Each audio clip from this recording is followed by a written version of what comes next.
Hello viewers. ഇന്ന് നമുക്ക് ഇടുക്കിക്കാരുടെ സ്പെഷ്യലായ എല്ലിങ്കപ്പ എങ്ങനെ ഉണ്ടാക്കുന്നതെന്ന് നോക്കിയാലോ.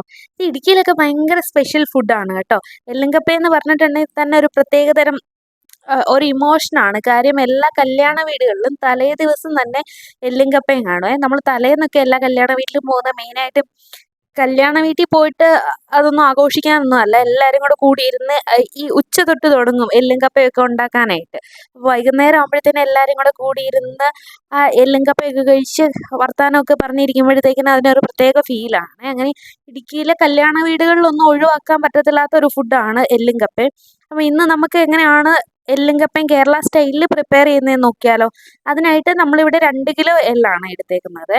എല്ല് കൂടുതലും കപ്പ കുറവും ആ രീതിയിലാണ് നമുക്ക് വേണ്ടത്. അങ്ങനെയാണെങ്കിൽ കഴിക്കുന്ന സമയത്ത് കൂടുതൽ ആ എല്ലുണ്ടായിരിക്കും. അപ്പോൾ അതിൻ്റെ ഒരു ടേസ്റ്റ് കിട്ടും. ഇതിപ്പം എല്ലിൻ്റെ വലിയ പീസൊക്കെ ഉണ്ടെങ്കിൽ ചെറുതാക്കി കട്ട് ചെയ്തതിന് ശേഷം ഇടണേ. അങ്ങനെ ഉണ്ടെങ്കിൽ നമുക്ക് കഴിക്കുന്ന സമയത്ത് അല്ലെങ്കിൽ വലിയ പീസ് കഴിക്കാനായിട്ട് പാടായിരിക്കുമല്ലോ. അങ്ങനെ എല്ല് നന്നായിട്ട് കഴുകി വൃത്തിയാക്കിയതിന് ശേഷം കുക്കറിൽ വെച്ചിട്ടാണ് നമ്മൾ വേവിച്ചെടുക്കുന്നത്. അതിനായിട്ട് അതിനകത്തേക്ക് ഉപ്പിടുക, കുറച്ച് മഞ്ഞൾപ്പൊടി ഇടുക, അതിനുശേഷം അതിനാവശ്യത്തിനുള്ള വെള്ളം ഒഴിക്കുക. വെള്ളം ഒരുപാട് ഒഴിക്കല്ല്. ഇതിനകത്തു നിന്നൊക്കെ കുറച്ച് കഴിയുമ്പോഴത്തേനും ഒന്ന് ചൂടാകുമ്പോഴത്തേനും വെള്ളം ഇറങ്ങുന്നതാണ്. അപ്പോൾ ഒരുപാട് വെള്ളമായിട്ടുണ്ടെങ്കിൽ പറ്റില്ല. അപ്പം നമുക്ക് അതിനകത്തേക്ക് കുറച്ച് വെള്ളം ഒഴിച്ചാൽ മതി. ഒരു 1-1.5 ഗ്ലാസ് വെള്ളം അത്ര ഒഴിച്ചാൽ മതി. ഇതിപ്പം നമ്മൾ ഒരു 2 കുക്കറിൽ വെച്ചിട്ടാണ് വേവിക്കുന്നത്. അപ്പോൾ ഇതിനകത്തേക്ക് അതായത് 1 കിലോയ്ക്ക് ഏകദേശം ഒരു 1-1.5 ഗ്ലാസ് വെള്ളം ആ രീതിയിലാണ് നമ്മളിപ്പം എടുത്തേക്കുന്നത്. ചെറിയ കുക്കർ ആയതുകൊണ്ടാണ് നമ്മൾ 2 കുക്കറിലായിട്ട് വെച്ച് വേവിക്കുന്നത്. അങ്ങനെ നമ്മുടെ എല്ല് വേകാനായിട്ട് അടുപ്പത്ത് വെച്ചിട്ടുണ്ട്. ഈ സമയം നമ്മുടെ കപ്പ നമ്മൾ പൊളിച്ച് വൃത്തിയാക്കി എടുത്തിട്ടുണ്ട്. കപ്പ ചെറുതായിട്ട് കൊത്തിയെടുക്കുക. കൊത്തിയെടുത്തതിന് ശേഷം അതും നമുക്ക് ഉപ്പൊക്കെ ഇട്ട് വേവിക്കാനായിട്ട് വെക്കാം. ഇനി നമുക്ക് എല്ല് കറി വെക്കാനായിട്ട് ആവശ്യമായിട്ട് ഇത് വേണം, നമ്മുടെ സവോള വേണം, ഇഞ്ചി വേണം, വെളുത്തുള്ളി വേണം, പച്ചമുളക് വേണം. ഇത്രയും ഒരു ചട്ടി ചൂടാക്കുക, എണ്ണ ഒഴിക്കുക, എന്നിട്ട് ഇതിനകത്തിട്ട് നന്നായിട്ട് വഴറ്റിയെടുക്കുക.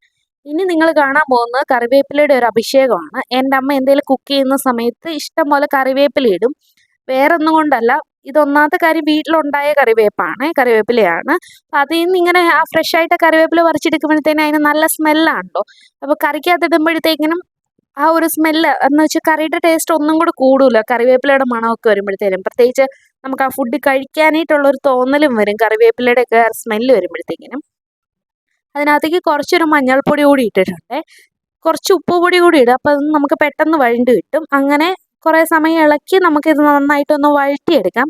പിന്നെ ഇത് ഓവറായിട്ട് വഴണ്ട് പോകേണ്ട കാര്യമില്ല. നമുക്ക് ചെറുതായിട്ട് ആ ഒന്ന് കടിക്കാൻ കിട്ടുന്ന പോലെ കിടന്നാൽ മതി. അതുകൊണ്ട് നമ്മൾ തീരെ നൈസായിട്ടല്ല ഇത് അരിഞ്ഞേക്കുന്നത്. ചെറിയ കനത്തിലാണ് അരിഞ്ഞേക്കുന്നത്. അക്കൂട്ടത്തിൽ നമ്മൾ ചെറിയൊരു ചായയും കൂടി ഇടുന്നുണ്ട് അപ്പുറത്ത്.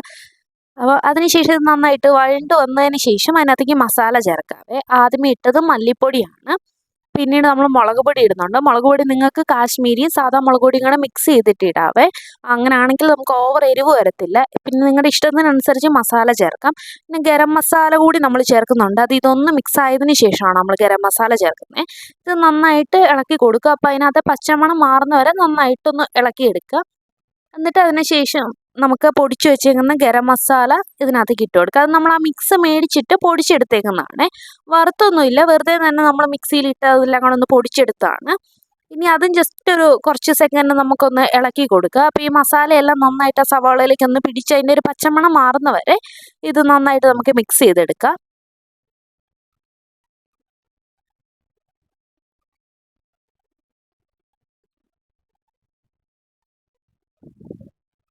ഇനി നമ്മൾ വേറൊരു പാത്രം മാറ്റുവാണ്. കാര്യം ആദ്യമേ വെച്ച് ചെറിയ ഉരുളിയായിരുന്നു. നമുക്ക് ഈ സവാള പെട്ടെന്നൊന്ന് വഴണ്ട് കിട്ടാൻ വേണ്ടിയിട്ടാണ് ചെറിയ പാത്രത്തിൽ വെച്ചിട്ട് വഴറ്റിയെടുത്തത്.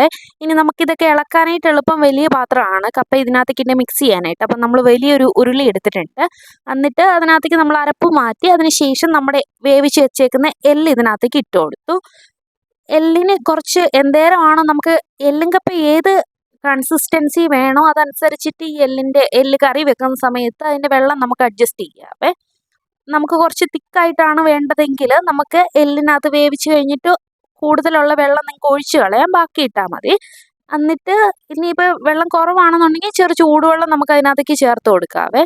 അങ്ങനെയാണ് ഈ സമയത്താണ് നമുക്ക് അതിട്ട് കപ്പയിട്ട് ഇളക്കി കഴിഞ്ഞിട്ടുണ്ടെങ്കിൽ നമുക്ക് പിന്നെ വേറെ വെള്ളത്തിൻ്റെ കാര്യത്തിലൊന്നും ചെയ്യാനായിട്ടില്ല. അപ്പോൾ ഇത് പിന്നെ എല്ല് വാങ്ങുന്ന സമയത്ത് പ്രത്യേകം ശ്രദ്ധിക്കേണ്ട കാര്യം എന്ന് പറഞ്ഞിട്ടുണ്ടെങ്കിൽ നല്ല നെയ്യുള്ള എല്ല് നോക്കി മേടിക്കുക. അങ്ങനെയാണെങ്കിൽ എല്ലും കപ്പയും വെച്ച് കഴിയുമ്പോഴത്തേനും അതിന് നല്ല ടേസ്റ്റാണ്. അതിനകത്ത് ആ നെയ്യൊക്കെ ഉരുകി വരുമ്പോഴത്തേക്കിനും നല്ല ടേസ്റ്റാണ്. നെയ്യ് കുറവാണെങ്കിൽ എല്ലും കപ്പയുടെ ടേസ്റ്റ് കുറഞ്ഞു പോവേ.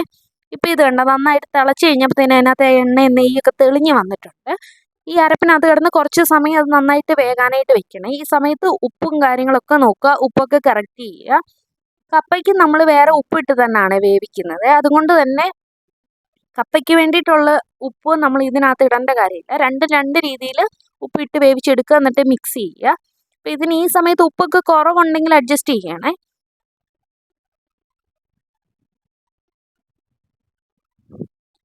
അതിപ്പോൾ നന്നായിട്ട് തിളച്ച് വന്നിട്ടുണ്ട്. ഇനി നമുക്ക് കപ്പയ്ക്കായിട്ടുള്ള തേങ്ങ റെഡിയാക്കാവേ. അതിനായിട്ട് ഒരു മുറി തേങ്ങ എടുത്തിട്ടുണ്ട് നമ്മൾ.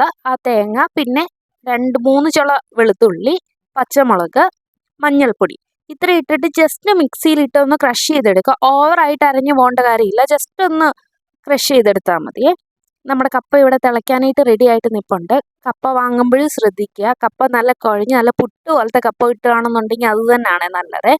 ഇതിപ്പോൾ ജസ്റ്റ് ഒന്ന് തിളച്ച് വന്നിട്ടേ ഉള്ളൂ. ഇതിപ്പം നമുക്ക് നല്ല കപ്പയായിരുന്നു. കപ്പ നന്നായിട്ട് കുഴഞ്ഞ് വന്നിട്ടുണ്ടെങ്കിൽ അതിനകത്ത് കപ്പ അങ്ങനെ കാണത്തില്ല, അത് നല്ല ഒരു ഗ്രേവി പോലെ കിട്ടുവേ. ഇതിപ്പോൾ നമ്മുടെ കപ്പ അത്യാവശ്യം നന്നായിട്ട് വെന്ത് വന്നിട്ടുണ്ട്. ഇനി കപ്പയിലെ വെള്ളമൊക്കെ കളഞ്ഞ് അത് നമുക്ക് ഊറ്റിയെടുക്കാം.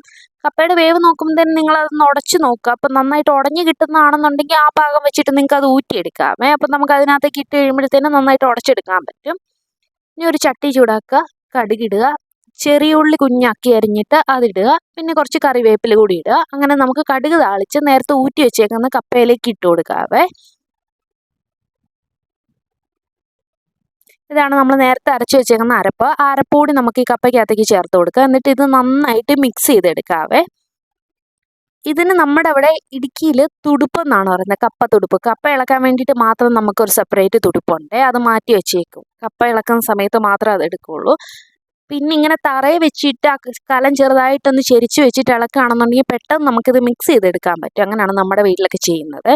ഇത് കണ്ടോ, കപ്പയുടെ പരുവം കണ്ടോ? ഇങ്ങനെ നല്ല കുഴഞ്ഞ് നല്ല നല്ല പുട്ട് പോലത്തെ കപ്പ എന്നാണ് ഇതിന് നമ്മുടെ അവിടെ പറയുന്നത്. കപ്പ നല്ല കുഴഞ്ഞ് കിട്ടിയിട്ടുണ്ട്. ഇനി നമ്മുടെ എല്ലിനകത്തേക്ക് വേവിച്ച് വെച്ചേക്കുന്ന കപ്പ ഇട്ട് കൊടുക്കുക.